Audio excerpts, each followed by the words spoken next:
Bonjour, bonsoir, et puis merci d'être avec nous pour l'ouverture du Geneva Digital Market, le rendez-vous professionnel du GIF qui se tient pour la première fois en ligne. Cette année, pour débuter sous les meilleurs auspices, notre traditionnelle conférence inaugurale est consacrée aux impacts de la numérisation accélérée provoquée par cette crise sanitaire sur les métiers audiovisuels romans. Un rendez-vous que nous vous proposons en collaboration avec l'AROPA, l'association romande de la production audiovisuelle. Mais avant ça, j'aimerais vous dire un petit mot rapide sur cette version repensée du Geneva Digital Market. Et puis j'aimerais tout d'abord adresser mes remerciements du fond du cœur à Paola Gazzani-Marinelli, Camille Kayser, Marie Maioli, Max Horry, Alex Schumann dos Santos, Jonathan Guthauser, Elisa Gleis et puis Marie Penmeyer aussi pour le travail considérable qu'ils ont effectué sur les différentes plateformes d'échange et de visionnement que nous mettons dès aujourd'hui à disposition des professionnels. J'aimerais d'ailleurs insister sur ce point, car ce travail est allé beaucoup plus loin qu'on ne l'imagine au premier abord. En effet, le Geneva Digital Market est fier de proposer cette année aux professionnels une plateforme qui leur permettra de visionner des œuvres immersives à distance sur les principaux casques de réalité virtuelle existants. Il s'agit tout simplement, à notre connaissance, de la toute première Media Library immersive en streaming offrant de telles fonctionnalités. Alors je tiens à souligner que cette avancée n'aurait pas été possible sans le précieux soutien de Mediadesk Suisse, d'InnoSuisse, du département du développement économique de l'État de Genève, de l'Office fédéral de la culture, de Suisse Perform, de la ville de Genève et de la SSR SRG. Et puis je tiens doublement à les remercier pour leur soutien en cette année si particulière. Voilà, comme vous le savez, cette dimension d'innovation nous tient particulièrement à cœur au GIF. Nous sommes convaincus que la Suisse a une carte importante à jouer dans le domaine. Il s'agit désormais de s'en donner politiquement les moyens, notamment en unifiant les soutiens fédéraux à l'innovation et en créant des guichets mieux identifiés, basés sur des critères d'éligibilité prenant réellement en compte les spécificités de la création numérique. Cette crise, elle nous a toutefois donné manière à réfléchir sur le sens même du mot innovation. Vous savez, on a parfois un peu l'impression qu'il s'agit d'une sorte d'injonction, de passage obligé. Innover, innover, nous dit-on. On en oublierait presque que ce mot a une histoire, un passé. Innover, dans son acceptation latine, c'est produire un changement à l'intérieur d'une chose établie. Produire un changement à l'intérieur d'une chose établie. Autrement dit, changer ce qu'il y a dedans. Un programme presque révolutionnaire au fond. D'ailleurs, Édouard VI, alors roi d'Angleterre, l'avait bien compris, puisqu'en 1546, il promulguait une loi interdisant tout bonnement l'innovation, sous prétexte qu'elle ne pouvait apporter que désordre et déviance dans le royaume. Alors 500 ans ont passé, on a heureusement beaucoup innové depuis, et pourtant, devant cette numérisation accélérée de nos métiers, devant cet impératif d'innovation qui nous est donné comme une clé de notre prospérité future, nous devons de garder la tête froide. Nous devons de comprendre, d'intégrer ce principe moteur du progrès. Il s'agit certes d'embrasser l'innovation pour l'extraordinaire potentiel de transformation de nos métiers, de nos pratiques, de nos sociétés qu'elle recèle, mais aussi d'être sans cesse capable d'anticiper les disruptions que fatalement elle génère, sous peine de perdre pied. D'où toutes ces questions que nous nous sommes posées cette année au GIF. Qu'est-ce qu'une innovation en matière de cinéma, de télévision ? Qu'est-ce qu'une innovation en matière de festival ? Comment changer l'intérieur de ces choses établies, mais sans les dénaturer ? Alors chacun, au fond, a sa réponse. Au GIF, nous avons par exemple choisi d'innover dans le domaine de notre offre professionnelle, avec ce Geneva Digital Market. Mais par contre, nous avons pensé qu'innover en permettant au reste du festival de se tenir sous forme numérique n'était pas souhaitable. Et puis d'autres ont fait des choix inverses qui sont tout aussi respectables. Ce qui nous semble capital, c'est que nous puissions continuer d'échanger nos points de vue, de débattre ouvertement de ces innovations et de leur sens. Que nous n'ayons pas peur, en tant que branche, de dire où se situent nos craintes, nos difficultés, nos espoirs. Alors c'est ce que je vous souhaite ce soir, et c'est aussi ce que je souhaite à cette première édition du Geneva Digital Market en ligne. Et puis quant à moi, je profite de ce moment pour prendre congé de vous, puisque c'est ce soir ma dernière intervention publique au GIF. Je Je vous dis donc au revoir et puis je passe immédiatement la parole à Stéphane Moret, secrétaire général de l'AROPA et puis qui est aussi le modérateur de cette soirée. Voilà Stéphane, c'est à toi.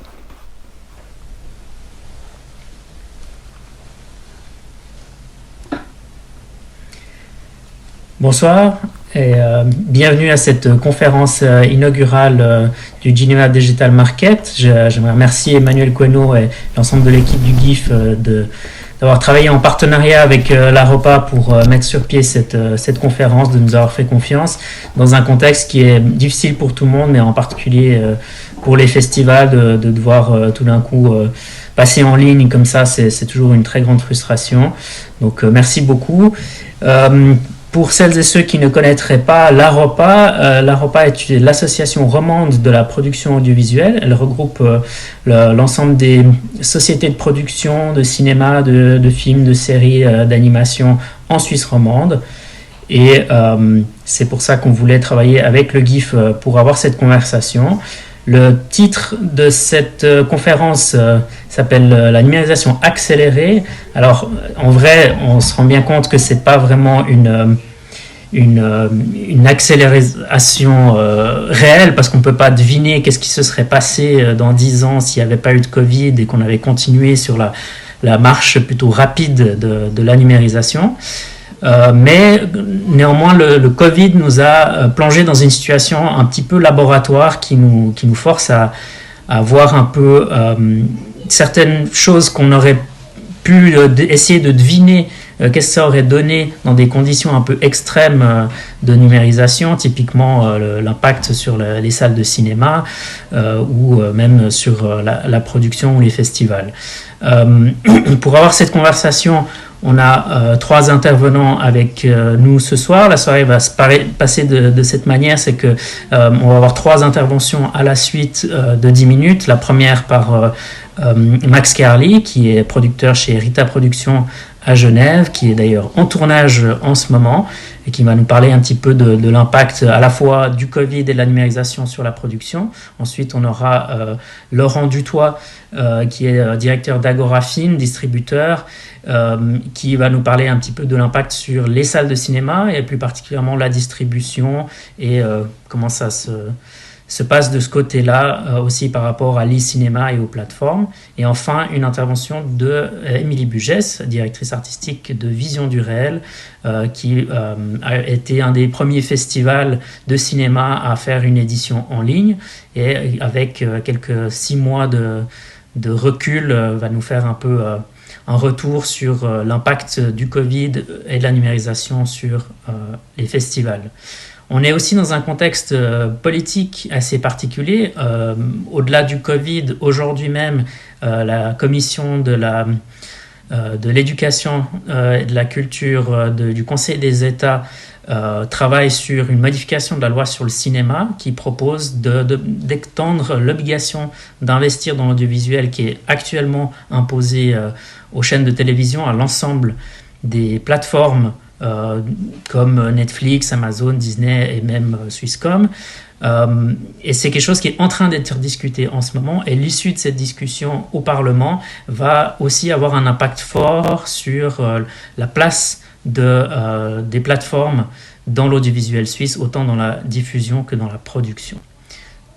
Suite à ces 3 interventions, on aura une conversation ensemble ici avec nos 3 intervenants, mais aussi avec vous qui êtes en ligne, puisque vous pouvez poser des questions directement sur la plateforme. Sur le site du GIF, vous avez un petit formulaire à côté de la vidéo qui vous permet de poser des questions que je relayerai à nos intervenants. Voilà, donc sans plus attendre, je passe la parole à notre premier intervenant, Max Carly. Bonjour à tous, merci de cette invitation.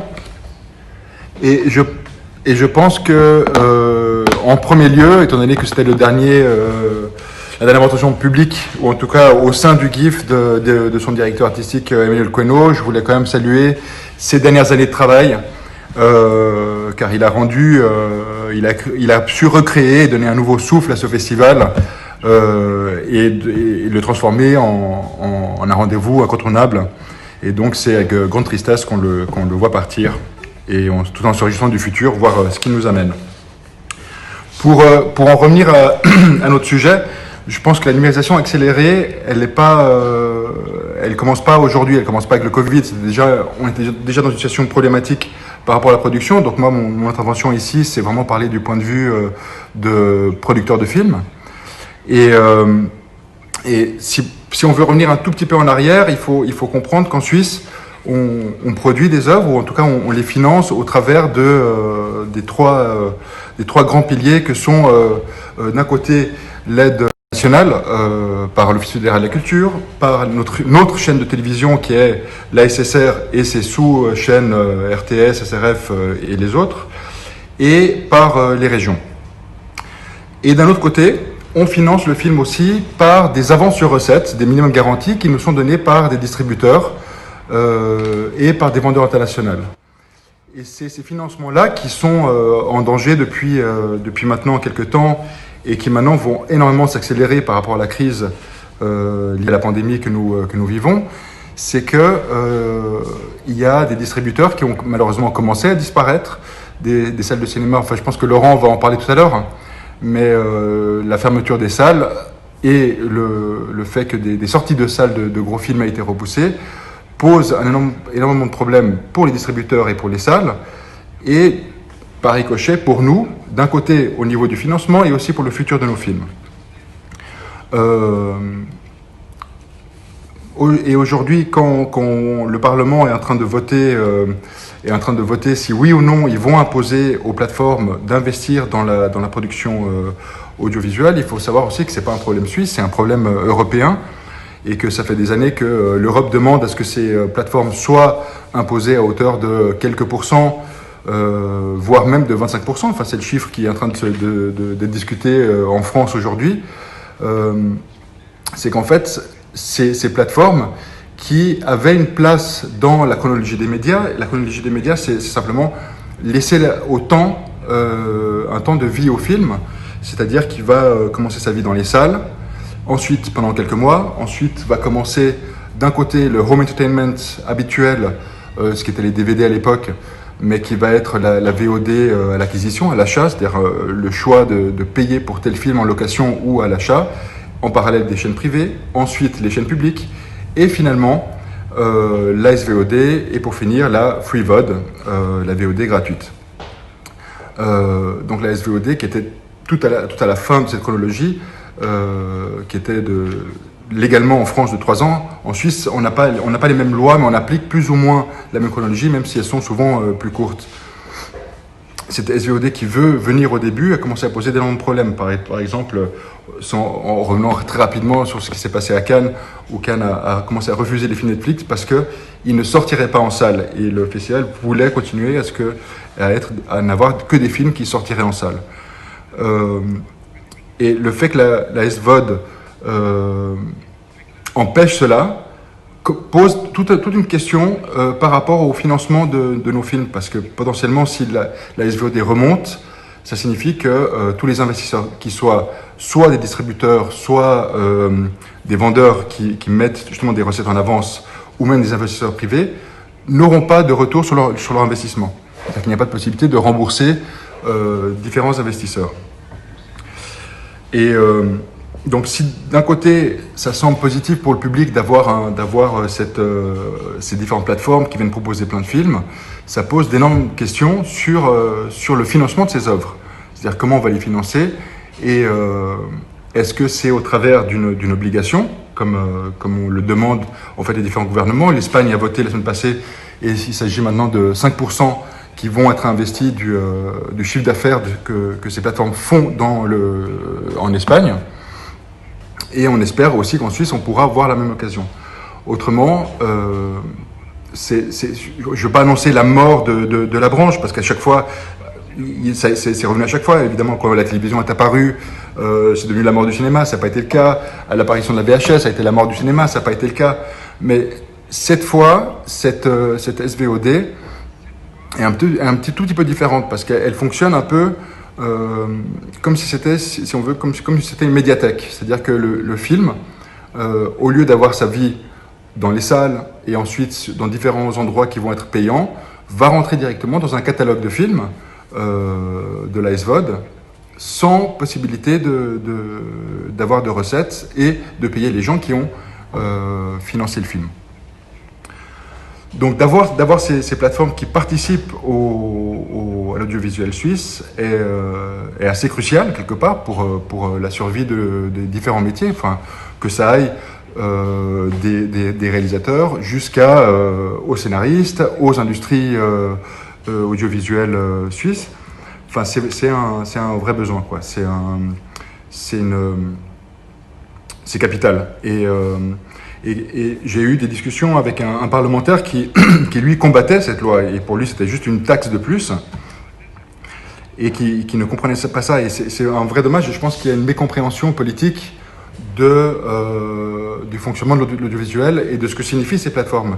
Ces plateformes, sans sombrer, je ne vais pas sombrer dans la conspiration, mais c'est quand même des plateformes qui fonctionnent au travers d'algorithmes qui vont vous proposer des films selon ce que vous avez regardé, et qui vont énormément exploiter leur catalogue. Tout le but, c'est d'avoir un catalogue assez grand, d'avoir 2-3 films phares, peut-être signés par un réalisateur connu, et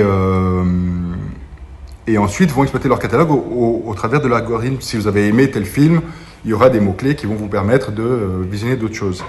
Donc un peu comme une médiathèque, comme une bibliothèque. Ah, vous avez aimé tel livre, bah, tiens, je vous amène dans tel rayon, il y aura telle et telle autre chose. Et donc, ils fonctionnent vraiment à la demande. C'est-à-dire qu'ils vont aussi chercher des contenus qui vont remplir une demande qui existe. Et je pense que ce qui est très bien en soi, mais il faut faire la différence aussi, c'est que nous, on va défendre aussi une offre, c'est-à-dire une création culturelle, une vision d'un auteur, d'une vision du monde, et qui va être offerte au public. Et cette offre, qui est un film de cinéma, c'est-à-dire c'est une vision. Évidemment, on réfléchit au départ à quel public ça va s'annoncer, ça va se prêter, mais il y a quand même une légère différence entre cette demande et cette offre, et au même titre que quand vous prenez un roman, c'est une offre, c'est un auteur qui écrit un livre en l'offrant à son public, en espérant qu'évidemment il plaise. Donc, je pense que pour le cinéma d'auteur, il y a quand même un risque assez fort dans les années à venir de ne plus faire partie de l'offre ou de ne pas faire partie de la demande des plateformes si elles venaient à prendre un peu plus de pouvoir, et ce qui est en train de se passer, notamment avec la crise sanitaire qui est en place actuellement, où les plateformes deviennent, les gens qui ne connaissaient pas maintenant connaissent très bien, les publics qui allaient au cinéma se sont rabattus sur ces plateformes. Et on peut aussi, là j'aimerais quelque part aussi rappeler à nos amis politiciens qu'on a aussi un énorme problème en Suisse, c'est que le téléchargement illégal est toléré, et donc ce qui fait que pour le public, on pense que le téléchargement illégal est tout à fait légal en Suisse.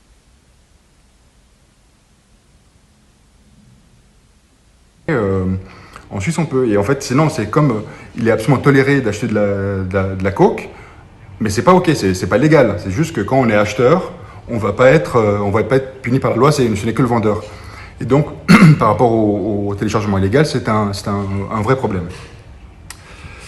Donc voilà, la SVOD, c'est pas un Graal en soi. C'est des catalogues qui sont mis à disposition du public. Pour le public, c'est fantastique. Pour la production, ça pose énormément de questions sur comment nous allons, dans un futur proche, financer nos œuvres, car les distributeurs ne pourront plus mettre de minimum garantie, ni même les vendeurs internationaux. Et donc, on a une perte directe qui pour les films qui vont de 5 à 20%, et aussi de où seront exploités les films que nous produirons dans un futur proche. Donc, en gros, je ne sais pas si mes 10 minutes sont passées, je me sens un peu seul.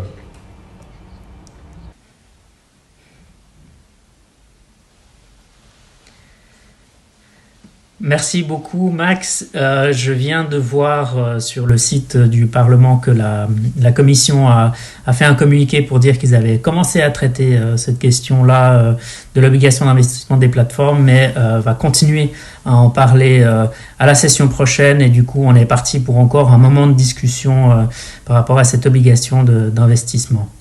Je passe donc maintenant la parole à Laurent Dutoit, directeur d'Agorafilm.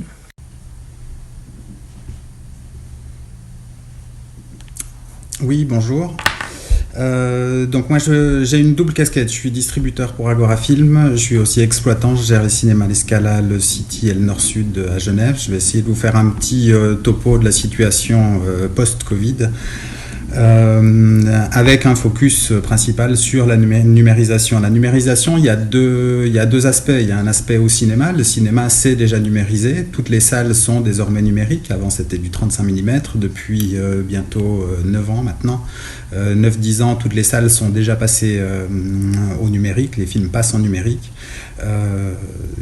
Par contre, parallèlement à ça, l'exploitation après la salle était principalement sur un support qui était lui aussi numérique. Le DVD, ça reste quand même aussi du numérique, le Blu-ray.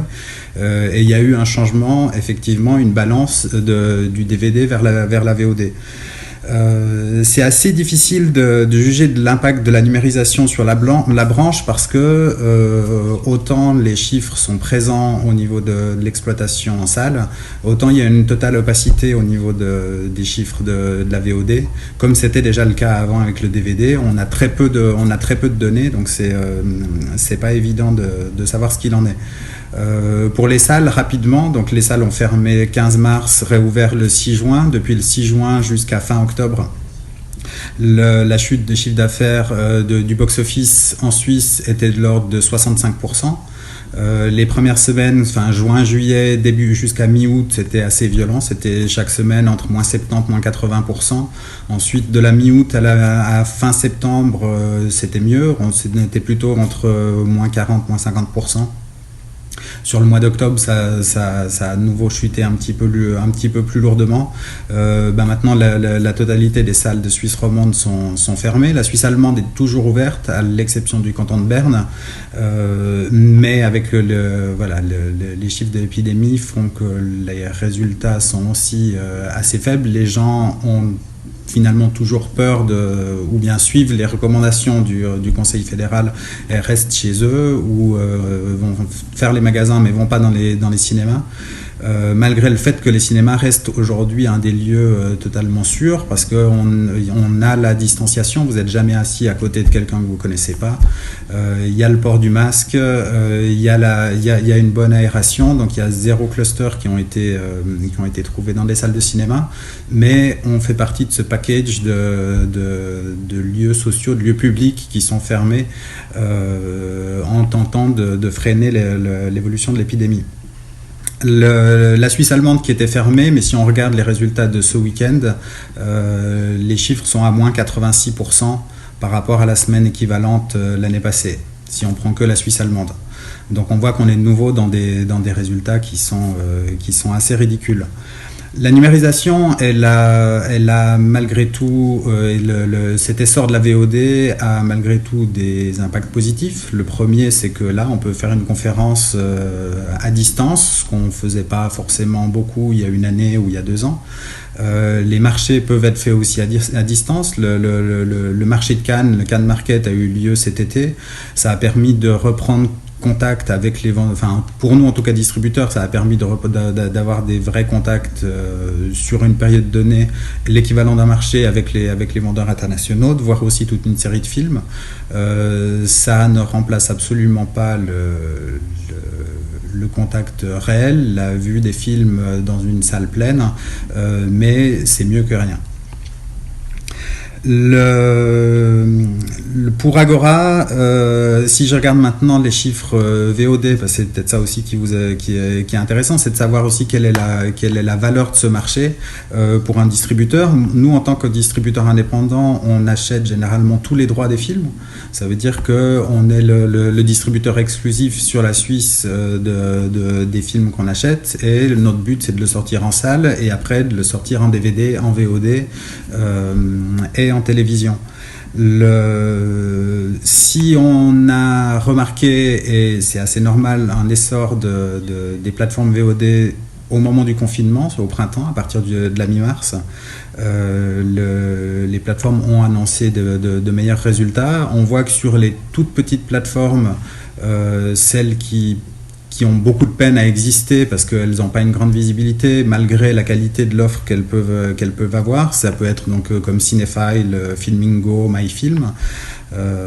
En Suisse, ces micro-plateformes ont effectivement beaucoup augmenté leur visibilité.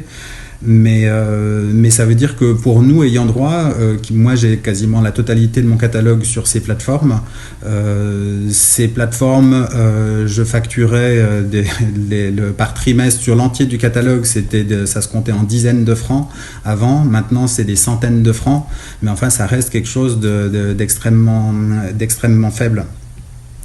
J'ai pris quelques exemples des films que j'ai sortis en salle l'année passée, dans le dernier trimestre 2019, et qui étaient donc en VOD au printemps, et qui ont normalement bénéficié de cette augmentation de fréquentation sur les plateformes VOD. Mais quand on regarde les résultats, c'est pas véritablement brillant. Si je prends les résultats de Gloria Mundi de Robert Guédiguian ou Le Voyage du Prince, film d'animation de Lagioni, mes recettes VOD à ce jour correspondent à 6% des recettes que j'ai facturées dans les salles de cinéma. Si je prends Alice et le maire qui a bien fonctionné et qui fait des bons résultats aussi en VOD, ou Mon oncle et Clitoris qui est un documentaire, c'est de l'ordre de 11-12%. Le meilleur résultat, c'est Les Éblouis, où là j'arrive à 27%. Sur un film, un gros succès comme Nous finirons ensemble, la suite des Petits Mouchoirs de Guillaume Canet, qui a très bien marché en salle, qui a très bien marché en VOD. Ce que je facture aux plateformes VOD, c'est 25% de ce que je facture aux salles. Ça veut dire que quand même, globalement, les montants qu'on obtient de la VOD restent largement inférieurs à ce qu'on obtient au niveau de la salle. Si je prends un exemple un petit peu plus ancien, un film comme Mustang, qui a gros succès un petit peu partout, et que je regarde parce que ce film-là il est plus ancien, donc j'ai les résultats salle, VOD au total, j'ai la télévision. La salle correspond à 72% des recettes sur le film, le DVD 5%, la VOD 7%, la télévision 16%. Et si je prends en moyenne sur ces 5 dernières années, alors j'exclus les chiffres de 2020 qui ne sont pas encore complets, mais jusqu'en 2019, pour une structure indépendante comme la mienne, la salle de cinéma correspond à 65% de mon chiffre d'affaires. J'ai 5% en DVD, 9% en VOD et 21% en télévision. Donc il y a clairement une augmentation qu'on peut imaginer sur le marché de la VOD. Il y a encore plein de choses à faire pour dynamiser ce marché-là, mais imaginer que la VOD va remplacer la salle de cinéma, c'est un peu naïf, ça ne sera pas le cas, et on ne compensera jamais la baisse de chiffre d'affaires du cinéma par une augmentation de la VOD. La VOD, ces dernières années, elle augmente gentiment toutes les années, elle le fait avant tout au détriment du DVD. Si on regarde globalement, il y a des études qui sont parues dernièrement qui montrent la valeur globale du marché DVD plus VOD aujourd'hui. Si on additionne ces deux marchés, c'est inférieur à ce qu'était le marché DVD tout seul il y a 10 ans. Donc en valeur, et pour revenir à ce que Max disait tout à l'heure, la valeur globale des films qui fonctionnait jusqu'à présent sur un système assez vertueux en essayant de prendre le meilleur de chaque système. Donc on essayait de puiser le meilleur du cinéma, le plus qu'on peut en cinéma, et après il y avait le DVD, la VOD et après la télévision. Ce système de financement aujourd'hui il est un peu mis à mal par cette volonté affichée des plateformes de tout manger, et surtout d'avoir des droits exclusifs. Des plateformes comme Netflix ou Amazon ou Disney+ maintenant, leur seul intérêt c'est d'avoir une exclusivité sur leur plateforme.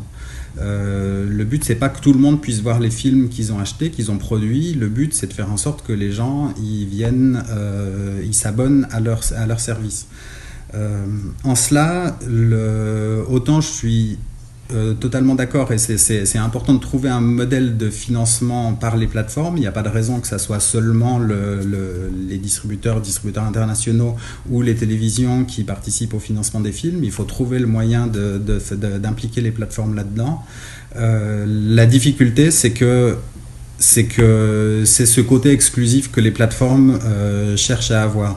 Et si la conséquence d'une obligation de financement qui est maintenant discutée à l'échelon suisse ou à l'échelon européen fait qu'ensuite ces films sont, si Amazon le coproduit, enfin le finance, que le film est disponible uniquement sur Amazon et n'est visible nulle part ailleurs, pour moi, je pense que ça sera un problème. Je me réjouis, enfin c'est une question que je poserai tout à l'heure à Max, sur un film comme Ma vie de courgette qui a un gros succès, qui je pense a quand même eu des recettes intéressantes au niveau de la VOD, de se dire aujourd'hui finalement on abandonne ces recettes VOD pour donner l'exclusivité uniquement à une plateforme, ça peut être Swisscom TV, je pense que c'est quand même un moins pour les résultats du film.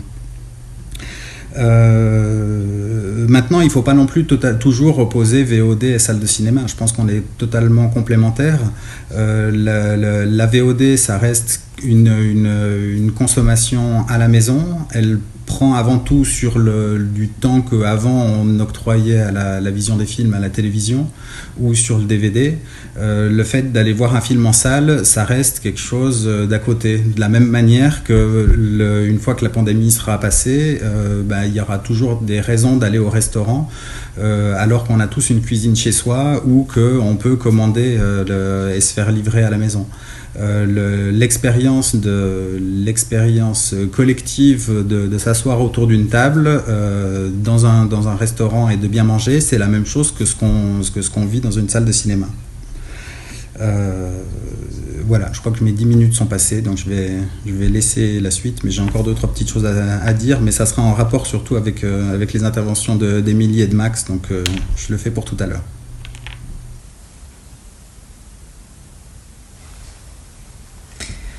Merci beaucoup Laurent, et donc je passe la parole à Émilie Bugès pour l'autre partie de l'expérience collective du cinéma, les festivals. À toi la parole Émilie. Bonsoir. D'abord merci au GIF de nous avoir et merci Emmanuel effectivement pour tout le travail et tout ce que tu as accompli au GIF. On va te regretter et à la fois on se réjouit évidemment d'accueillir Anaïs. Pour donc en venir à la question des festivals, qui évidemment est un peu peut-être différente de celle qu'on vient d'aborder avec Max et Laurent. D'abord, donc, au moment où tout commençait, donc effectivement ça a été déjà un vrai challenge de prendre des décisions parce que il y a que des décisions à prendre et aucune certitude puisqu'on navigue un peu à vue, donc de façon plutôt intuitive et voilà, sans doute qu'avec du recul on aurait fait certaines choses différemment. Je pense qu'on a pris un certain nombre de bonnes décisions quand même. D'abord peut-être repartir sur le point de départ, c'est-à-dire à la base, moi la question que je me suis posée c'est quel est le rôle d'un festival, parce que c'est évidemment une question qu'il faut se poser dans un moment comme ça. Au départ, je me suis dit, très honnêtement, au mois de février, quand on a commencé à sentir que les problèmes arrivaient, je me suis dit, on pourra rien faire en ligne avec autant de films qui sont en première mondiale, on n'arrivera pas à les déplacer en ligne. Et puis en fait, entre le mois de février et le mois de mars, il y a pas mal de festivals qui ont commencé à annuler leurs éditions. Et je me suis dit, bon, la branche doit quand même commencer à s'inquiéter un peu. Et peut-être que finalement, c'est intéressant et élégant de leur proposer une solution et de voir si pour eux, ça a du sens et ça a de l'intérêt d'y penser avec nous. Donc en fait, ce qui s'est passé, et donc pour revenir à cette question du rôle du festival, c'est que moi, j'estime que le rôle d'un festival, c'est de donner à voir des films et de donner au public la possibilité de découvrir d'autres choses, évidemment en fonction du profil de chaque festival. Donc à partir du 13 mars, quand le coup près est tombé, ce qu'on a fait, c'est que on a commencé à parler avec des plateformes pour essayer de comprendre quelles pouvaient être les solutions qui étaient des solutions qui nous permettaient d'avoir la sécurité nécessaire, parce que c'était un point qui était évidemment essentiel, c'est-à-dire que on veut surtout pas prendre le risque de mettre les films en danger, puisque de nouveau, dans la plupart des cas, il s'agit de Première mondiale. Donc il s'agit de trouver les partenaires qui vont pouvoir faire ça avec nous.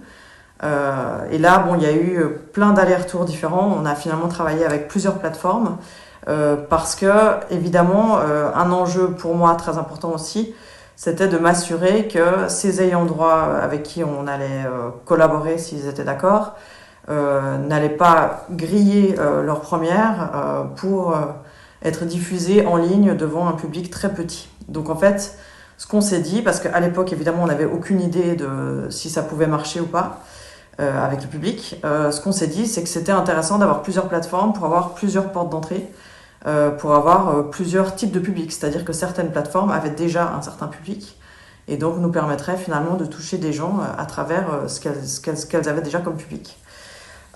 Donc voilà, donc on a d'abord commencé à travailler avec Festival Scope.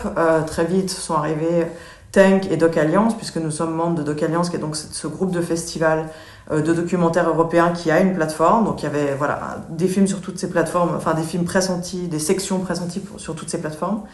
Et puis en parallèle, on s'est mis à écrire aux ayants droit, et en fait, très vite, on a constaté que les ayants droit étaient non seulement d'accord, mais en plus très enthousiastes à l'idée de nous suivre. Je pense qu'il y avait effectivement cette inquiétude sur des films dans une sorte de limbo à attendre une possible diffusion en ligne ou une possible diffusion dans un festival physique en n'étant pas sûr de quand est-ce qu'il y aurait de nouveau des festivals physiques, est-ce que les films seraient sélectionnés, est-ce qu'entre-temps d'autres films seraient prêts et donc est-ce qu'il y aurait trop de films. Je pense qu'il y avait un certain nombre de questions comme ça qui stressaient un peu les gens, et donc finalement il n'y a que 2 films qui sur les compétitions, donc sur 95, donc je crois que c'était 95 films sur les compétitions, il n'y en a que 2 qui ne sont pas venus. Un qui pouvait simplement pas finir la post-production et un qui voulait attendre une édition physique. Très bien. Donc à partir de ce moment-là, il a fallu déjà trouver donc les bonnes plateformes, les bons partenaires. On a encore un peu travaillé, c'est-à-dire que la discussion avec Festival Scope nous a assez vite mené vers l'idée de créer cette collaboration avec Shift 72, qui est la plateforme qu'on a utilisée, qui était donc une plateforme qui était à l'image du festival.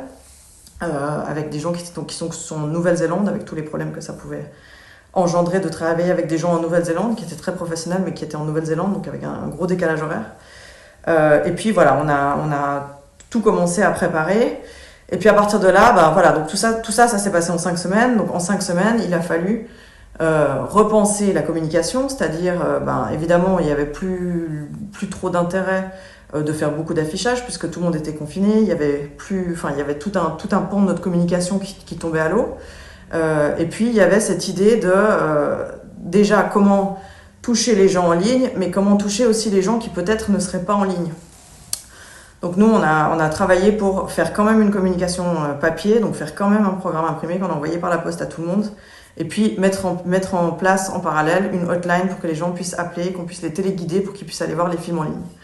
Je pense que pour nous, c'était un enjeu essentiel de ne pas perdre des publics, que la plateforme puisse être accessible pour tout le monde, on puisse en tout cas faire le maximum pour que tout le monde puisse voir ces films.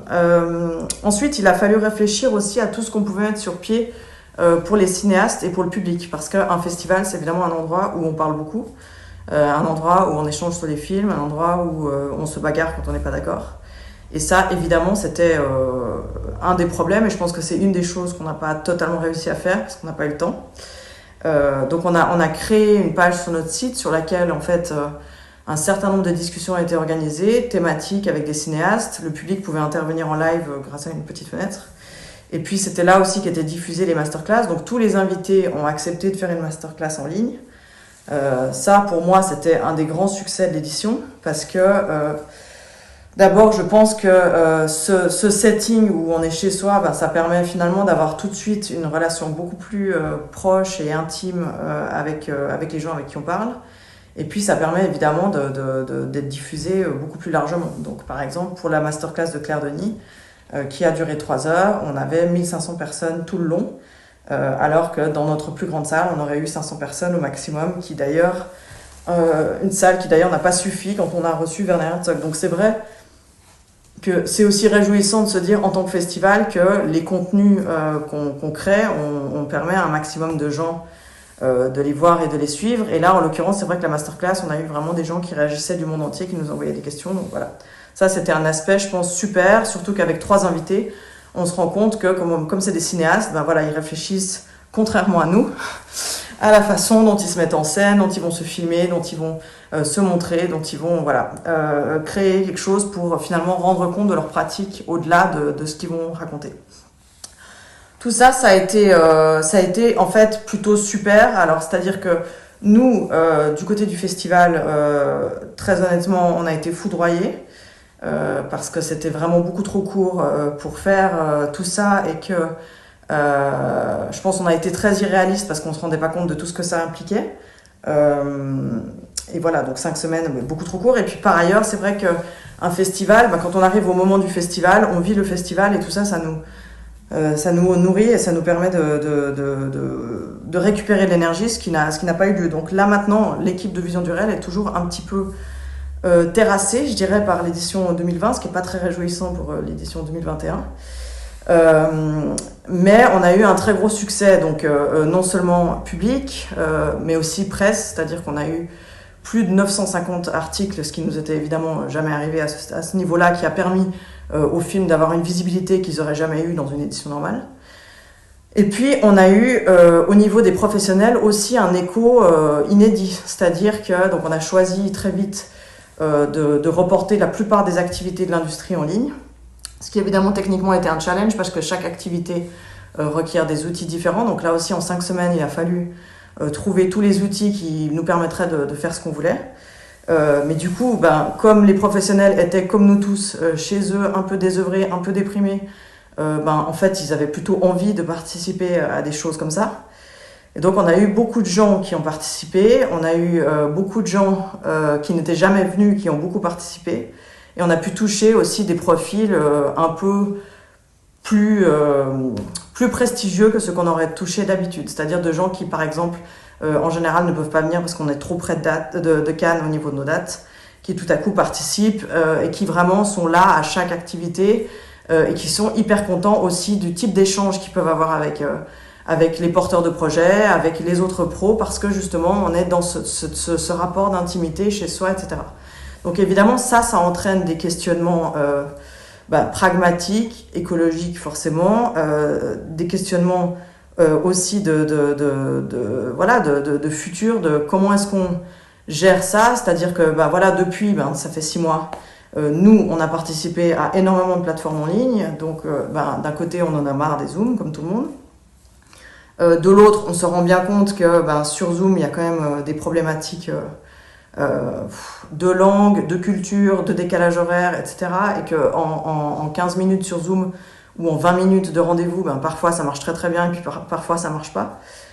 Donc il y a une vraie question, je pense, par rapport à ce que ça représente un marché du film et ce que ça peut offrir pour les professionnels. C'est-à-dire que je pense que d'avoir systématiquement tous les marchés du monde qui se passent en ligne, comme le disait Laurent, ça marche quand même beaucoup moins bien. Après, c'est sûr qu'il y a un certain nombre de choses et un certain nombre d'endroits ou disons de rapports de distance qui vont faire que il y a certains endroits où on se rendra plus, puis finalement c'est un peu logique et c'est pas plus mal. Je pense que j'ai déjà pas mal parlé par rapport à cette année. Juste dire encore qu'on a fait un survey, donc on a envoyé un sondage auprès des professionnels sur cette année. Globalement, ils sont tous très contents, donc ça c'est super réjouissant. Maintenant, c'est par rapport au futur, nous, on se prépare en croisant tous les doigts pour une édition hybride, parce que évidemment, on se rend bien compte que il y a beaucoup d'inconnus, et puis on se rend bien compte aussi que il y a effectivement une question d'essayer d'être correct avec tout le monde sur le nombre de publics selon les jauges, le nombre de personnes qui pourront être dans les salles selon les jauges, c'est-à-dire que si on invite des films de nouveau, il faut quand même s'assurer qu'ils pourront être vus par un nombre de personnes à peu près correct.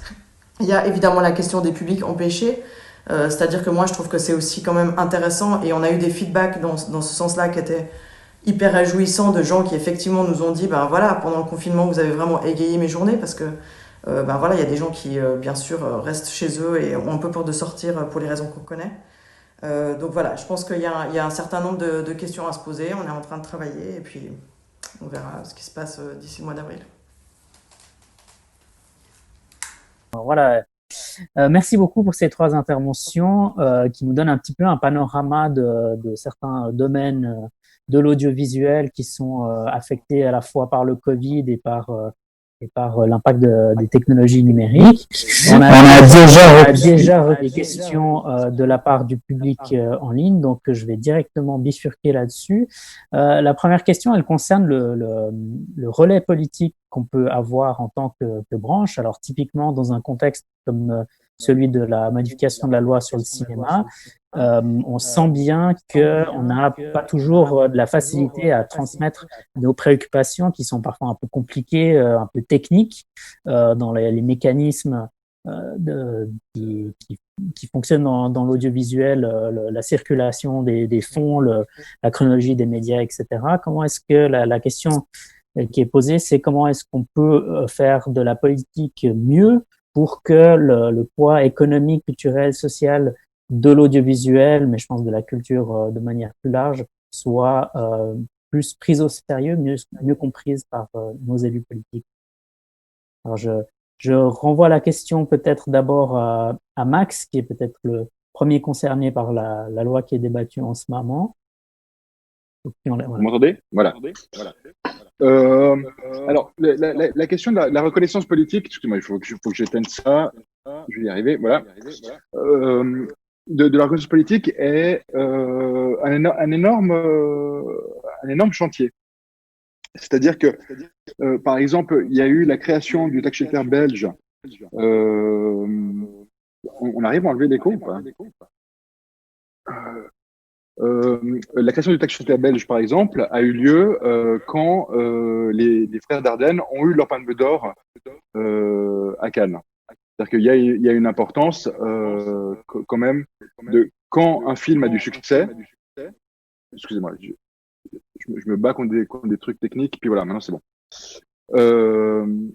Et donc on a besoin de films à succès pour avoir une reconnaissance. Et il faut savoir transformer le point au bon moment. Et de ce qui se fait au niveau national, c'est-à-dire qu'on a l'association Aropa à un niveau régional, mais ensuite on a également des associations nationales qui, elles, ont engagé une lobbyiste qui travaille pour nous au Parlement. Néanmoins, il y a un travail à faire dans chaque canton, dans chaque endroit, qui est de pouvoir expliquer comment se font les films, comment se financent les films, parce que je pense qu'il y a des fois une mécompréhension de ce que ça coûte en fait de produire un film. En fait, c'est pas c'est quand même un film qui va coûter plusieurs millions. Très souvent, nos films sont des coproductions avec la France, avec la Belgique, avec le Portugal, l'Italie, l'Allemagne. Donc, on a besoin aussi des relations bilatérales avec l'Europe, d'être reconnu en tant que pays européen. C'est-à-dire qu'aujourd'hui, on a un problème de ne plus faire partie de Média, qui est un des organismes européens. Et c'est un énorme problème, par exemple, pour les films suisses qui ont plus de peine à circuler parce qu'ils ne seront pas soutenus par Média. Enfin, très vaste sujet que la reconnaissance politique pour la branche audiovisuelle suisse. Mais ça commence localement aussi.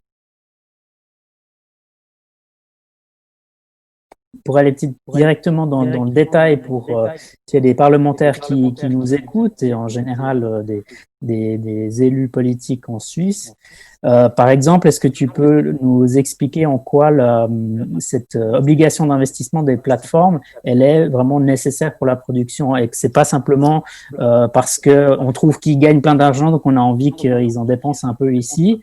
Qu'est-ce que ça va réellement changer pour la production et pourquoi est-ce que c'est important que ça se passe? Voilà. Si on parle de masse monétaire, on a à disposition de l'audiovisuel suisse Donc, quand je parle d'audiovisuel, je parle très largement de films de cinéma, de séries de télévision d'animation, de séries de fiction, de séries de fiction pour la télévision, de documentaires, qu'ils soient des documentaires télé ou des documentaires cinéma. On a une masse de financement de 80 millions environ. En comparaison avec sinon je compare avec la France, avec un petit ratio de x7 par rapport à la population, ce n'est que le financement du CNC en France. Donc on ne parle pas de toutes les chaînes, on ne parle pas des distributeurs, des autres sources, des Sofica, enfin de toutes les sources de financement possibles en France. Donc on a un financement en Suisse qui est minime, qui est genre 2/3 de l'Opéra Zurich. Et on parle de l'audiovisuel. Donc, pas que cinéma, documentaire, reportage, tout, qui est à peine plus haut que le Grand Théâtre de Genève. Donc on se bat déjà avec des miettes. Et on nous demande d'être reconnus, de faire du succès. Alors, il y a une corrélation. On a une part de marché au cinéma qui est extrêmement basse, mais je pense qu'il faut aussi donner les moyens à nos réalisatrices, à nos réalisateurs, de faire des films, mais pas que des films fauchés. C'est un peu, on a d'un coup un plafond de verre de financement qui nous oblige toujours à faire des coproductions avec l'étranger. L'apport de ces plateformes est important. Enfin, on est en manque cruel de financement pour l'audiovisuel suisse, quoi, en comparaison avec nos voisins. Je passe un peu sur un autre sujet qui est la chronologie des médias, parce qu'évidemment, l'arrivée de ces plateformes, c'est aussi quelque chose qui bouleverse la chronologie des médias. Max a parlé de Netflix à Cannes et le problème que les films ne sortent pas en salle. Laurent a parlé du fait que voilà, il y a la VOD qui était plutôt un complément au DVD. Maintenant, si avec cette nouvelle loi, on a une arrivée des plateformes un peu plus fortes sur le marché, ça veut dire des films suisses qui sont faits directement pour être diffusés sur une plateforme. Ça bouleverse un peu la chronologie des médias. Est-ce que ton avis sur la chronologie des médias a évolué ces dernières années par rapport à cette nouvelle réalité? Comment tu vois ça? Alors non, il n'a pas véritablement évolué ces dernières années. Dans le sens où on est dans une société où tout le monde veut tout de suite. Sauf que c'est malheureusement pas possible, parce qu'on peut se dire, enfin moi en tant que exploitant de cinéma, si je pouvais payer mon loyer, payer mes employés, payer toutes les charges en passant les films qui passent en même temps à la télévision, je le ferais volontiers, mais enfin on est bien conscient que c'est pas possible. Donc si c'est pas possible avec la télévision, la raison pour laquelle le lundi soir on passe pas dans salle de cinéma le film qui passe en prime time sur la RTS, parce que les gens ne viendraient pas. Donc si ça marche pas sur la télévision, ça marchera pas non plus sur la VOD.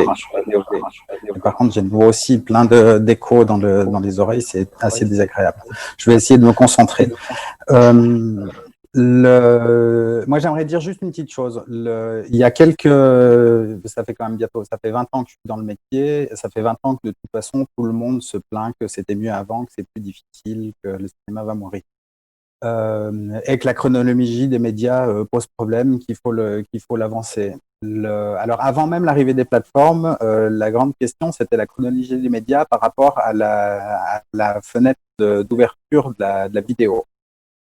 Je sais plus si c'était la VHS ou le DVD, mais enfin, c'est égal, qui avant était à 6 mois. Et tout le monde a dit non, ça va pas, 6 mois, c'est trop long, il faut raccourcir, il faut faire à 4 mois. Donc, on a fait la vidéo à 4 mois. Maintenant, est-ce que ça a permis de vendre plus de DVD ou de VHS, que ça soit à 4 mois plutôt qu'à 6? La réponse est clairement non. Ça n'a rien changé, ça en tout cas pas, ça n'a pas aidé quoi que ce soit. Dans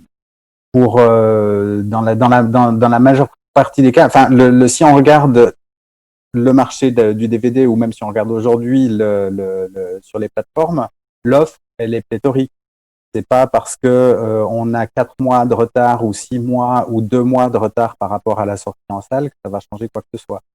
Le fait de raccourcir toujours plus cette fenêtre, fait que finalement on se dit mais quel est l'intérêt d'aller voir un film en salle si dans 3 semaines je peux le voir gratuitement sur un écran ou non, moi je reste un fervent ardent défenseur de cette chronologie des médias, et je pense que pour en revenir à ce que disait Max tout à l'heure, pour financer un film aujourd'hui, il faut essayer de pomper le maximum possible sur tous les supports. Et en réduisant les plateformes, on ne fait rien d'autre que de fragiliser toutes ces plateformes-là et d'empêcher de participer au financement.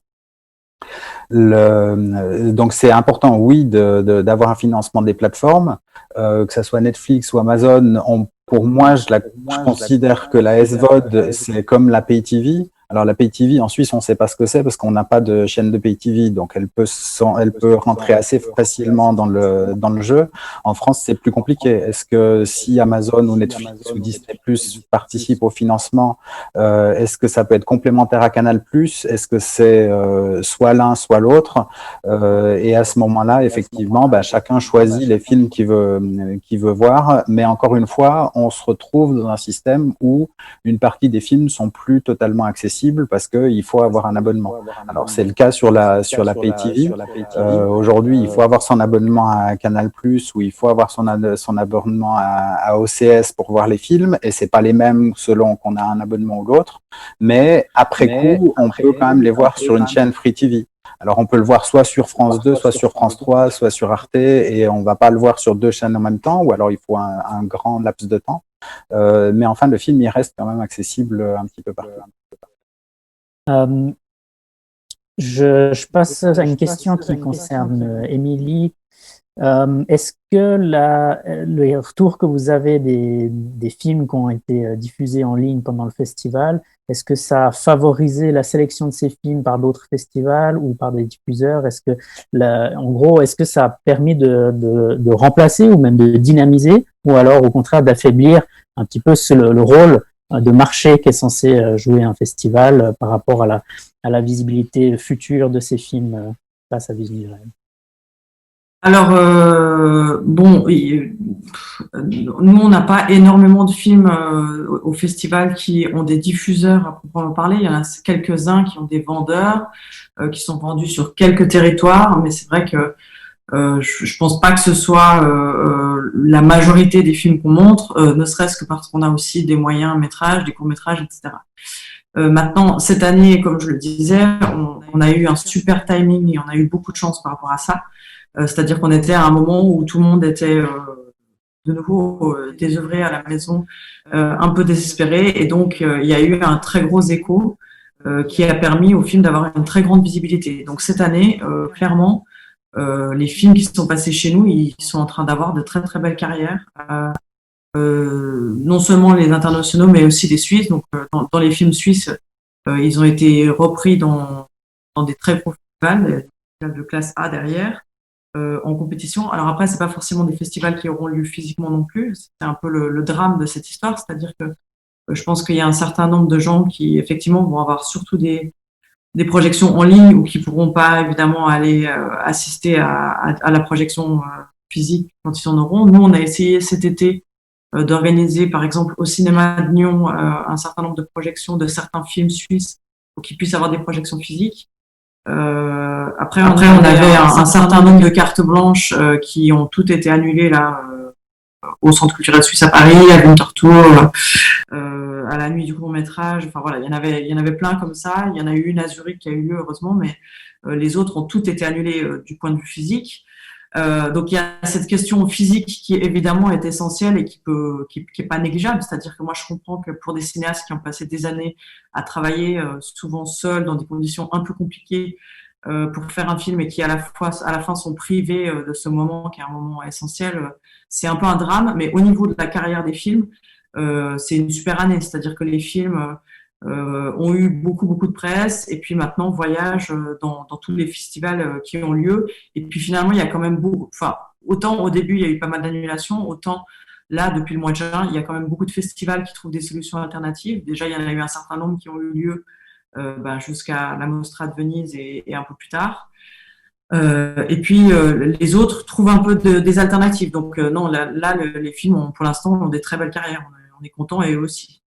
Alors effectivement, c'est un des rôles des festivals, c'est de créer ce lien humain entre le public et les gens qui font des films. C'est aussi un peu quand même le rôle des cinémas, ou en tout cas c'est quelque chose que j'ai l'impression qu'on a vu pendant cette crise. C'est quelque part pendant la période où les cinémas ont pu être ouverts entre le premier semi-confinement et aujourd'hui, j'ai l'impression que ce qui a le mieux marché dans les salles, c'est les festivals, l'événementiel, les moments où on a des invités qui sont présents pour interagir avec le public. Est-ce que ça, c'est, Laurent Dutoit, un des avenirs de cohabitation possible avec les plateformes, d'imaginer qu'on puisse avoir un projet qui sort sur une plateforme, mais en même temps en salle, mais vraiment sur le mode événementiel, ou bien c'est pas suffisant pour continuer à faire vivre les salles? Non, alors c'est clairement insuffisant pour faire vivre les salles. L'événementiel, c'est quelque chose sur lequel on compte et qu'on pratique déjà fortement dans les salles. On a la chance en Suisse d'avoir justement cette proximité, notamment avec la France, c'est de pouvoir avoir assez régulièrement des invités, de faire des avant-premières, d'avoir des invités prestigieux, des réalisateurs, des acteurs. On avait d'ailleurs Dupontel qui était là quelques jours avant la fermeture. C'est vrai que c'était complet. Maintenant, encore une fois, l'événementiel, les festivals, c'est qu'une petite goutte d'eau dans l'océan de la fréquentation cinématographique. En Suisse, chaque année, il y a à peu près 13 millions, il y a environ 13 millions de spectateurs dans les salles de cinéma. Alors, je ne sais pas combien il y en a si on additionne les événements, mais on se doute bien que c'est que quelques pourcents de cette masse de spectateurs qui correspond à l'événementiel. Et dans les salles, on peut pas faire de l'événementiel tous les jours à toutes les séances. Donc l'événementiel est là pour donner envie, pour avoir un petit côté exclusif. Il faut se rendre compte quand même que l'événementiel touche principalement des cinéphiles hardcore, et c'est pour ça aussi que c'est ce qui a fonctionné entre les deux fermetures. C'est que dans les faits, on a constaté que ceux qui revenaient au cinéma depuis le mois de juin, c'est les cinéphiles purs et durs qui étaient ultra contents de nous voir ouverts, mais que les personnes qui vont au cinéma 2-3 fois par année ne sont pas revenues. Et les personnes qui viennent au cinéma 2-3 fois par année, c'est pas véritablement celles qui vont venir sur des projections spéciales. Donc oui, il va falloir continuer à faire des projections spéciales, des discussions avec les auteurs, mais ça restera toujours une petite part de nos revenus, et on pourra jamais compenser, ne faire que faire notre chiffre d'affaires avec de l'événementiel. Et donc, une sorte de cercle vertueux entre les plateformes et les salles de cinéma, ça paraît peu probable. Et on a une question là, est-ce que si un film roman a du succès en salle, est-ce qu'il n'aura pas automatiquement du succès sur les plateformes? Comment tu vois ça? Alors oui ou non, encore une fois, la difficulté, c'est qu'on n'a pas de chiffres réels à se mettre sous la dent. Autant on les a pour la salle de cinéma, autant pour la VOD, on ne l'a pas. Moi, quand je regarde les résultats, alors je les ai pas notés, mais un film comme Les Dames ou Citoyen Nobel, qui ont été des films qui ont bien fonctionné en salle, en VOD, ils font rien du tout. Et dans le meilleur des cas, on est entre les résultats, les revenus VOD de ces films-là, dans le meilleur des cas, arrivent à 10% ou 15% des revenus qu'on fait en salle de cinéma. C'est ce que j'expliquais tout à l'heure.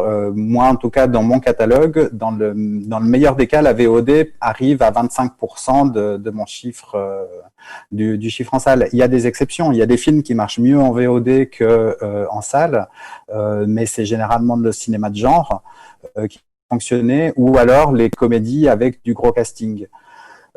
c'est malheureusement pas véritablement les genres dont on est les plus forts en Suisse. Après, je serais intéressé de savoir, Max, si toi tu as les chiffres que ce soit les grandes ondes ou Ma vie de courgette ou voilà, on a la chance quand même d'avoir un des producteurs suisses romans les plus prolifiques. Comment est-ce que tu vois le marché de la VOD sur tes films? Est-ce que ça génère effectivement de l'argent? Est-ce que ou est-ce que c'est dans des eaux plus ou moins équivalentes à ce que je disais moi? Non, c'est pas de la joie.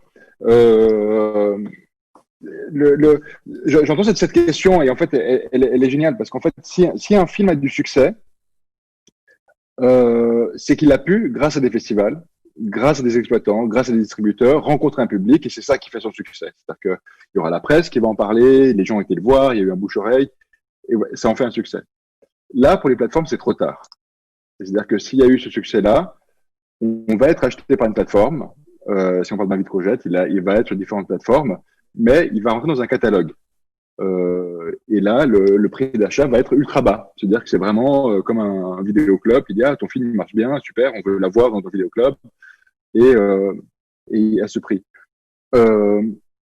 Parce que auparavant, le film a été acheté par différents distributeurs, comme Agora pour la Suisse, par exemple, qui va acheter un film pour son territoire, qui va le vendre à la télévision, à des plateformes, mais surtout va l'exploiter en salle. Et donc, quand on a un film à succès, il va être acheté par différents distributeurs, par exemple un distributeur pour l'Amérique du Sud, un distributeur, que sais-je, pour le Mexique, pour l'Allemagne, pour la France, pour la Belgique, et qui, eux, auront, avec le prix d'achat qu'ils ont eu, ils vont se rembourser sur les entrées en salle et sur les différentes ventes qu'ils vont faire. Si un film a vraiment du succès, c'est-à-dire qu'il a été dans un grand festival et qu'il est repéré à ce moment donné par une plateforme, ce qui s'est passé justement en 2018, je crois à Sundance, il y a eu pas mal d'articles à ce sujet où tout à coup Netflix et Amazon sont arrivés et ont acheté plein de films, c'est que ce prix d'achat va être unique parce que ces plateformes vont demander une exclusivité pour le monde entier. C'est-à-dire que ça va aller sur la plateforme, ça va devenir un des films phares pour leur catalogue, pour des long tail, et là, le prix va être intéressant, mais c'est un flat. C'est-à-dire que il n'y aura plus jamais aucun retour. Et c'est-à-dire que ce prix-là qui va être payé par la plateforme doit couvrir tous les investisseurs qui ont participé au film. Et sinon, si le film a déjà eu une exploitation, les prix d'achat pour entrer dans un catalogue de plateforme est hyper bas. Et donc pour Ma vie de courgette, et c'est là où je parlais de téléchargement illégal avant, c'est qu'en fait on a un film ultra téléchargé. Enfin, il suffit de mettre Ma vie de courgette streaming et le premier lien fonctionne, quoi. Et on s'est battu au début et à un moment donné on a été submergé, quoi. Donc on n'a pas des retours, en tout cas en Suisse, en VOD c'est assez bas parce que le téléchargement est toléré chez nous, entre autres. Ces achats flat des plateformes de ces films, ça rapporte une fois de l'argent, mais c'est pas vraiment tout à fait dans le même ordre d'idée que la circularité, l'économie circulaire qu'on connaissait encore avant avec les cinémas, les distributeurs qui ensuite investissent dans les films et ainsi de suite. Est-ce que quelque part, c'est aussi ça le but de cette obligation d'investissement? Et puis, est-ce que c'est pas aussi le but d'élargir un petit peu la palette de ce que le cinéma suisse est capable de produire en termes de type de film? Laurent parlait avant de grosses comédies, de films peut-être qui atteignent un autre type de public. Est-ce que d'avoir l'investissement de plateformes qui ont des enjeux commerciaux à tenir, qui sont pas dans les mêmes logiques peut-être artistiques que les financeurs du cinéma suisse actuel, est-ce que c'est pas aussi ça l'avantage ou le but de faire investir les plateformes en Suisse, Max? Je pense, enfin, en tout cas, les témoignages que j'ai lus de gens qui ont produit directement avec des plateformes, c'est que la liberté a été totale. C'est-à-dire qu'ils ont vraiment ils ont eu quelques guidelines au début, mais ensuite ils ont pu produire ce qu'ils voulaient. Il y a par exemple par contre, c'est pas des gens qui sont fidèles, dans le sens où il y a eu par exemple il y a un témoignage d'un producteur français qui a vendu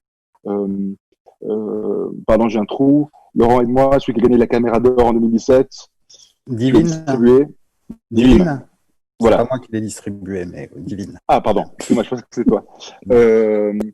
Et donc, au sortir de Cannes, il a eu la proposition de Netflix d'être acheté, ce qu'il a accepté. Et donc, le film a été diffusé directement chez Netflix quasiment dans le monde entier, à part en Suisse, je crois, justement, parce qu'il y a un distributeur qu'il a eu.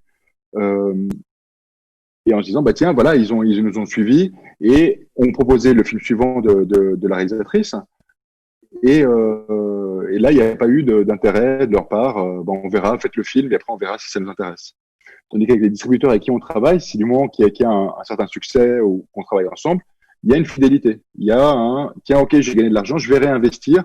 Les distributeurs vont réinvestir dans les films du futur. Donc il y a une vraie relation qui se crée par rapport à quel film on fait. Et je pense que au même titre que les distributeurs réinvestissent et les télévisions réinvestissent, il est normal quelque part que les plateformes réinvestissent. Et même si ce n'est que de façon large dans l'industrie suisse, ça va être profitable pour tout le monde parce que ça va permettre aussi à de nouveaux réalisateurs de travailler. Enfin, on a, et c'est un problème aujourd'hui, dans les écoles de cinéma, on a peut-être 30 nouveaux réalisatrices et réalisateurs qui sortent chaque année. Je pense qu'il y aurait de quoi aussi, eux, les nourrir avec différentes formes de contenu. J'arrive sur une question qui est, au fond, quand on parle de l'importance de faire passer des films en salle, un des enjeux, au fond, c'était la viabilité financière des salles. On parlait avant de l'événementiel qui n'est pas suffisant pour faire tourner une salle. Au fond, est-ce que on ne devrait pas, quelque part, retirer cette question de viabilité financière pour les salles de l'équation, de la même manière que les festivals en soi, il y a très peu de festivals de cinéma qui vivent en réalité de leur billetterie. Les festivals fonctionnent parce qu'ils sont subventionnés par des sponsors ou des bailleurs de fonds publics. Est-ce qu'au fond, l'enjeu, le problème, il est peut-être là plutôt qu'une question de rapport au public, parce qu'on sent bien que le public a effectivement, comme on disait, cette attente d'avoir accès aux films beaucoup plus rapidement. Laurent, est-ce que au fond, si tout d'un coup il y avait un changement de paradigme au niveau des politiques culturelles qui décidait qu'on veut que les salles existent, peu importe si elles sont viables financièrement, est-ce que pour vous ça changerait la donne? Alors moi, je me bats depuis des années pour que ça soit pas le cas, pour qu'on puisse vivre sans avoir besoin des pouvoirs publics, pour qu'on soit autosuffisant et autofinancé. La part de subvention au niveau des salles, alors en dehors de cette année Covid où on aura besoin de soutien supplémentaire, mais normalement la part de subvention qu'on a, elle est de l'ordre de 2% sur notre chiffre d'affaires. Donc ça veut dire que le 98% de notre chiffre d'affaires, il est constitué par la billetterie ou par les quelques recettes annexes notamment la publicité et des choses comme ça. Si on part du principe que les salles sont pas viables, elles doivent être subventionnées, ça veut dire que on va devoir partir du principe aussi que toutes les salles ne vont pas tenir, elles vont pas pouvoir être subventionnées. Encore une fois, le marché de la salle en Suisse, c'est 200 millions de chiffre d'affaires par an. Donc je doute que les pouvoirs politiques mettent tout à coup 200 millions pour simplement donner le cinéma gratuit à tout le monde en Suisse. Donc ça veut dire des fermetures de salles et un appauvrissement de l'offre. On a la chance jusqu'à présent, notamment en Suisse, d'avoir une énorme diversité, alors évidemment que c'est les gros films américains qui font tourner la machine et qui remplissent les tiroirs caisses, mais qui permettent ensuite aussi aux exploitants de prendre des risques et puis de prendre des films qui ont une moins grande viabilité financière. Donc non, moi j'espère pas et je pense que c'est nécessaire que des salles soient subventionnées pour faire un travail de répertoire ou plus pointu. Et après, c'est nécessaire qu'on ait un réseau de salles qui puissent s'autofinancer parce que pour moi le but c'est moi j'aime le cinéma, j'ai envie de le transmettre, j'ai pas envie de me retrouver dans une salle de retrouver avec des salles où il y a que 5 spectateurs par séance. Le but c'est que les gens viennent voir ces films. Si on part du principe qu'on est subventionné, c'est que finalement il y a plus suffisamment de personnes qui voient les films pour pouvoir couvrir les frais. Donc ça veut dire qu'on n'arrive pas à transmettre cette passion et qu'on reste, qu'on devient une niche, quelque chose de très petit, très pointu. Et le cinéma a quand même cette chance d'être un art populaire. Et alors le populaire va des fois dans un sens un peu lourd, graveleux et des films sans réel intérêt, mais d'autres fois ça permet aussi sur des films de qualité d'être vu par un grand nombre. Et l'objectif qu'on doit maintenir pour le cinéma, c'est qu'il continue d'être vu par un grand nombre. Tu parlais de cinéma populaire. Effectivement, on a vu dans le cadre de cette crise un petit peu ce que ça donne quand il y a une difficulté à avoir des blockbusters, par exemple américains, dans les cinémas. Est-ce que il y a quand même une mesure dans laquelle la libération quelque part du marché, enfin du catalogue de choix à disposition des cinémas a profité au cinéma suisse? Est-ce que les films suisses qui étaient en salle pendant cette période ont été plus vus parce qu'il y avait moins de films américains? Non, ils n'ont pas été plus vus, ils ont été plus montrés. Il y a sans doute eu plus de séances, oui, plus de salles qui passaient les films, mais ils n'ont pas été plus vus pour autant.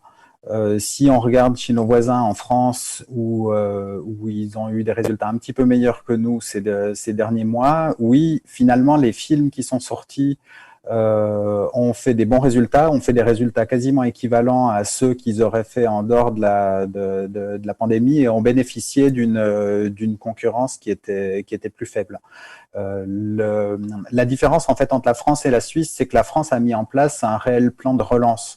Après la réouverture des salles, il y a vraiment eu des soutiens qui ont été mis pour la distribution, pour inciter les distributeurs à sortir les films.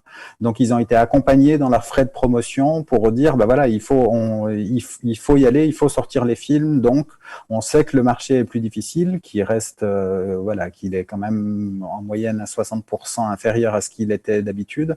Donc on va vous compenser un peu cette différence et ça a fonctionné. Des films comme Antoinette dans les Cévennes ou Adieu les cons dernièrement ont fait d'excellents résultats en France. En Suisse, on n'a pas eu ça parce qu'en Suisse, comme les mesures de relance, les plans de soutien qui ont été mis en place par la Confédération, ils ont tout donné au canton et charge ensuite au canton d'appliquer. Ben, le canton sur la distribution, il peut pas faire un plan de relance. L'immense majorité des distributeurs est à Zurich.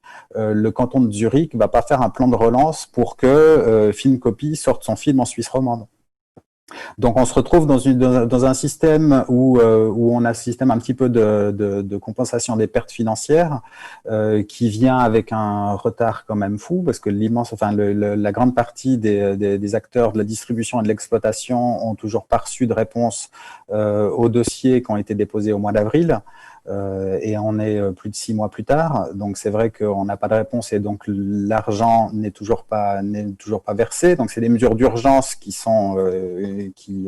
tardent à faire effet, mais c'est surtout des mesures qui aujourd'hui ne conviennent pas à la distribution. Les distributeurs, depuis le mois de juin, ils se sont adaptés. Le gros des dépenses d'un distributeur, il y a une part, c'est ses frais fixes, il y a une part, c'est l'acquisition des droits des films, et la dernière part, qui est souvent la plus importante, c'est dans la promotion. Donc, qu'ont fait les distributeurs, qu'est-ce que j'ai fait moi aussi quand j'ai sorti mes films, en me disant je vais sortir mon film dans un marché qui est à moins 50, moins 60%, je vais limiter mes dépenses en promotion pour pas me retrouver avec être complètement dans le rouge au niveau de la sortie. Donc aujourd'hui, on aurait besoin que l'Office fédéral de la culture reprenne la main. C'est normalement l'OFC qui gère les soutiens au cinéma pour mettre en place un réel plan de relance. Alors là, les salles sont fermées, mais pour quand les salles vont rouvrir, pour permettre effectivement que les investissements soient faits de la part des distributeurs pour redonner envie aux gens d'aller au cinéma. Et aussi pour que la branche puisse continuer de participer à l'acquisition des films. Ce que disait Max tout à l'heure est vrai. C'est vrai qu'aujourd'hui, en tant qu'acheteur, typiquement cette semaine, c'est l'AFM, l'American Film Market. Donc c'est une semaine où théoriquement on est là pour acheter des films.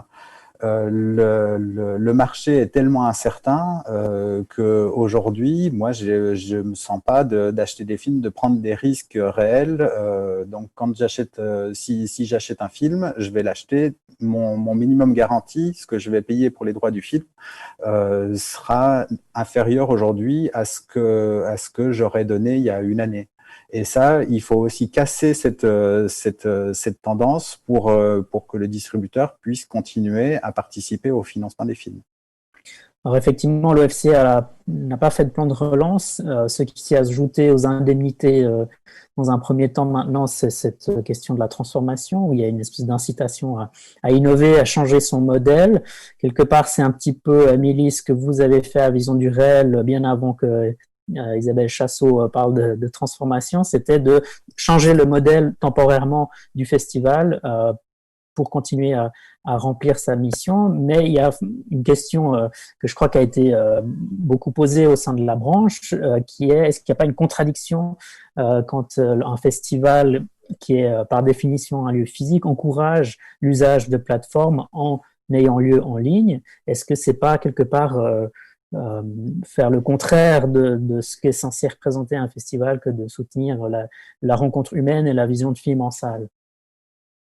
Alors déjà, utiliser des plateformes, c'est-à-dire que moi, je considère pas qu'on a fait de la VOD, de la SVOD. Moi, je considère qu'on a fait un festival en ligne.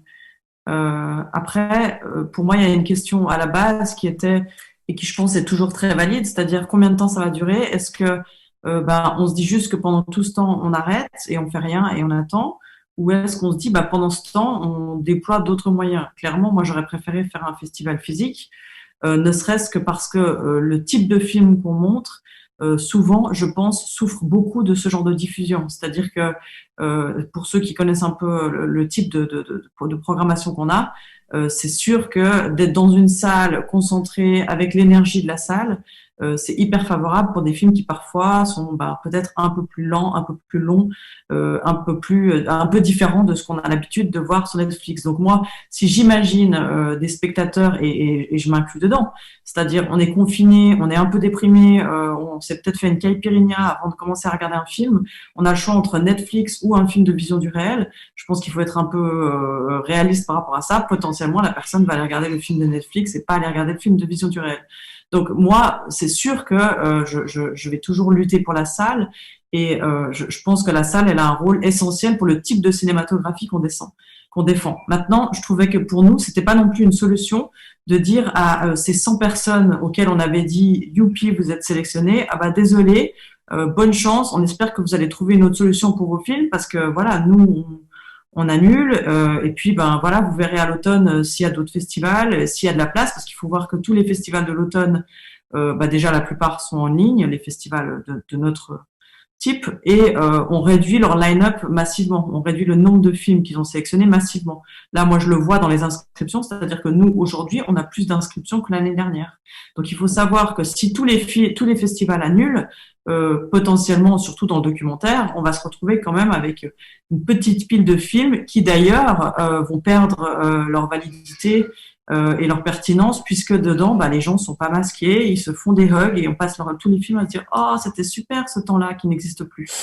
Donc voilà, moi évidemment que de nouveau, on était les premiers à être super malheureux et le soir à éteindre nos ordinateurs et à aller se coucher en se sentant comme des informaticiens, ce qui est vraiment pas notre travail. Mais moi, par nature, je pense que de résister et de proposer des alternatives, pour nous en tout cas, ça avait plus de sens que de décider de tout annuler. Je bifurque un peu du coq à l'âne avec une question pour Max. Est-ce que dans ces dernières années, tu dirais que c'est plutôt les plateformes qui sont venues vers vous proposer d'acheter les films pour leur catalogue, ou c'est plutôt les producteurs maintenant qui cherchent à avoir leurs films vendus à une plateforme? Dans quel sens va l'offre et la demande? Alors, ces dernières années, enfin, en Suisse, je pense que c'est que quelque chose qui va commencer à arriver. Hein. C'est pas un truc qui existe déjà. Et en fait, on a la chance, quelque part, pour quasiment tous nos films, de travailler avec des distributeurs suisses, français, belges et des vendeurs internationaux, ce qui fait que on ne s'occupe au sein de la production pas du tout de vente. C'est-à-dire c'est déjà un agent de vente qui lui, enfin les distributeurs en direct avec qui on travaille, qui eux vont négocier avec les plateformes et qui, comme le disait Laurent, prennent tous les droits. Et le vendeur qui, lui, vend tous les droits pour le monde entier, va lui s'occuper d'aller vendre aux distributeurs qui, eux, vont vendre aux plateformes. Donc, on a, nous, directement, pas vraiment de contact. Ensuite, pour nous, producteurs suisses, on est un grain de sable au sein de la production du visuel européenne. C'est-à-dire que ça signifierait partir à Paris où on sera des inconnus, aller au bureau Netflix Paris pour voir s'il y a un intérêt ou pas. Alors, je sais pas si Netflix a déjà un bureau, par exemple, enfin, on parle de Netflix, hein, c'est un peu le terme général pour, comme Zoom pour tous les plateformes de visio, quoi, mais que ce soit Amazon, Disney+, enfin, Disney+, ils vont pas acheter des films, eux, ils ont leur propre production, mais je sais pas s'il y a déjà des bureaux à Zurich ou pas, mais j'ai pas l'impression, donc c'est-à-dire se tourner vers, de nouveau, soit Amazon Allemagne, Amazon France, Netflix, et donc c'est pas quelque chose que nous on fait directement. Pour répondre à la question courte. Mais si je peux juste ajouter, aujourd'hui, c'est vrai que dans cette appellation VOD, il y a deux types de plateformes. Il y a des plateformes locales qui font principalement de la TVOD, donc c'est notamment Swisscom TV, donc c'est de la consommation à l'acte. Les gens ont un catalogue et vont choisir de regarder tel film en le payant. Et à côté, on a ces plateformes de SVOD où là, on paye un abonnement et on a accès à tout un catalogue de films sans rien payer en plus. Ces plateformes, aujourd'hui, ont des volontés mondiales, c'est des gros mastodontes, et pour eux, la Suisse n'existe pas. Moi, en tant que distributeur, je peux pas aller. Enfin, Netflix va jamais m'acheter un film, Amazon non plus, Disney non plus, Apple non plus. La Suisse, ils s'en fichent, mais complètement. Déjà, même iTunes, pour mettre les films sur iTunes, on doit passer par des intermédiaires, des agrégateurs. iTunes avait déjà dit ah ben non, nous ça nous intéresse pas d'aller faire des contrats avec les 17 ou 20 distributeurs qu'il y a en Suisse. On en choisit 3 ou 4 et on passe uniquement par eux. Netflix va faire la même chose. Donc évidemment qu'il y a des coûts à faire, il y a des coûts de production à faire. Ça veut dire que de temps en temps, c'est le film qui va être acheté, on va faire un jackpot, mais c'est pas un modèle qui est véritablement pérenne sur le long terme. Après, je voulais juste, parce que je vois que le temps passe, j'avais juste une question sur Émilie pour rebondir sur ce qu'on disait tout à l'heure par rapport aux politiques, et par rapport à cette volonté qu'il y a quand même maintenant, comme le politique cherche tout le temps l'innovation. C'est ce que nous rappelait d'ailleurs Emmanuel Queneau en introduction, ce mot il faut innover, et puis on a l'impression que quand on nous parle qu'on est vraiment des vieux éléphants qui sont là, qui s'assoient sur leur dollar et puis qui veulent absolument pas bouger, et ils ont pas, enfin je comprends pas tout à fait toujours cette question. Et c'est vrai que aujourd'hui, le danger, c'est de la part de personnes politiques qui, pour certains, ne viennent plus au cinéma parce qu'ils ont simplement plus le temps, de penser que le futur, c'est la VOD, c'est les plateformes, et que on a fait notre temps, nous, dans les salles de cinéma, et qu'il faut laisser la place maintenant à cette nouveauté. Et en cela, je trouvais un tout petit peu dangereux dans la communication qui a été faite de Vision du réel après le festival sur les chiffres qui ont été communiqués, de dire finalement il y a eu plus de personnes qui ont vu les films à Vision du réel que l'année précédente quand elle avait lieu en physique. Et ça, j'imagine que c'est des gens qui se sont connectés sur le film, mais contrairement à la salle de cinéma, et comme tu le disais assez justement tout à l'heure, le spectateur de Vision du réel, quand il est dans une salle de cinéma à Nyon, j'imagine que dans le 90 ou 95% des cas, il reste sur la totalité du film. Lorsqu'il est dans son salon, si après 10 minutes il s'ennuie, il n'a pas besoin de traverser toute une rangée pour sortir. Il zappe, il passe au film d'après ou il passe sur Netflix. Est-ce que sur la totalité des films que vous avez eu, des vues que vous avez eues pendant le festival, tu as un pourcentage de ceux qui ont vu les films dans leur totalité et par rapport à ceux qui se sont arrêtés après 10, 15 ou 30 minutes? Alors oui, on a des pourcentages de tout, évidemment. Après, les pourcentages sont très très différents, déjà selon les formats, c'est-à-dire que sur les courts et sur les moyens, les gens décrochent très très peu. Sur les longs, ils décrochent forcément plus. Et puis après, il y a aussi des différences entre les sections, c'est-à-dire qu'on a des sections qui sont un peu plus aventureuses et puis d'autres qui le sont moins. Donc les décrochages là aussi vont pas être pareils, quoi. C'est-à-dire que effectivement, par exemple, on a une section grand angle qui est une section plus accessible, plus pop, plus avec des sujets plus forts. Là, voilà, les gens vont plus rester. Puis après, il y a des sections où avec des films qui typiquement sont des films qui pâtissent du 13 pouces au lieu d'avoir l'énergie de la salle. Et là, il y a plus de gens qui décrochent. Globalement, ce qu'on a constaté, c'est que quand les gens arrivent à la moitié du film, en général, ils le terminent. C'est que globalement, ils décrochent plutôt tôt. C'est-à-dire que moi, j'ai été assez étonnée. On a fait 2 vagues. On a d'abord fait une vague court moyen, puis une vague long. Du coup, je me suis dit, la vague court moyen a été vraiment extraordinaire. C'est-à-dire que là, les gens vraiment restaient beaucoup et tous les films ont été très vite sold out. Maintenant, sur la deuxième vague, moi, je m'inquiétais. Et puis finalement, ça n'a pas été non plus autant la débandade que ce que j'aurais pu craindre pour certains films. Après, c'est sûr que pour nous, c'est compliqué c'est compliqué de communiquer des chiffres autrement que ça, c'est-à-dire que les chiffres correspondaient à un nombre de vues sur lesquels on s'était engagé avec les ayants droit. À partir de là, tu peux pas vraiment, commencer à rentrer dans le détail de tout, de pourcentage, de quel film. Enfin voilà, il y a un truc qui est délicat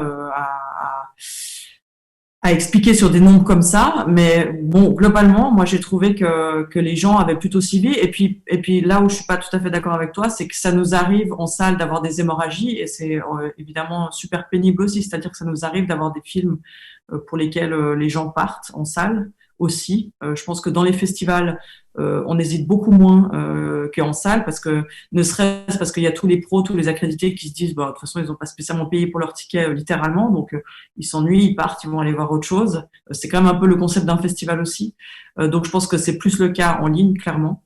Mais je pense que ça arrive quand même aussi en salle, quoi. Et en effet, force a été vraiment de constater que on a eu plus de public que dans une édition physique, mais on a eu aussi plus de public que dans une édition physique parce qu'on avait un public littéralement captif. Enfin, juste de nouveau, il faut comprendre.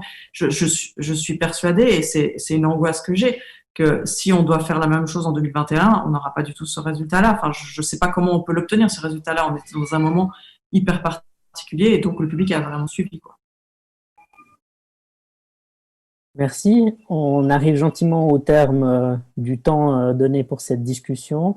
Merci à tous les 3 pour votre participation active à ces discussions qui vont continuer sans arrêt, je pense, ces prochaines semaines et mois, autant en lien avec le Covid que l'arrivée des plateformes dans notre marché. En tout cas, au niveau du Parlement, ça n'a pas l'air d'être terminé. Les discussions continuent jusqu'au prochain trimestre. Donc, on est appelé à se revoir pour en discuter. Merci beaucoup. Et du coup, je vous souhaite une bonne soirée chez vous et à tout le monde qui nous regarde. Et puis, continuez à suivre le Geneva Digital Market. Je repasse l'antenne au GIF. Merci. Merci beaucoup. Soirée. Salut.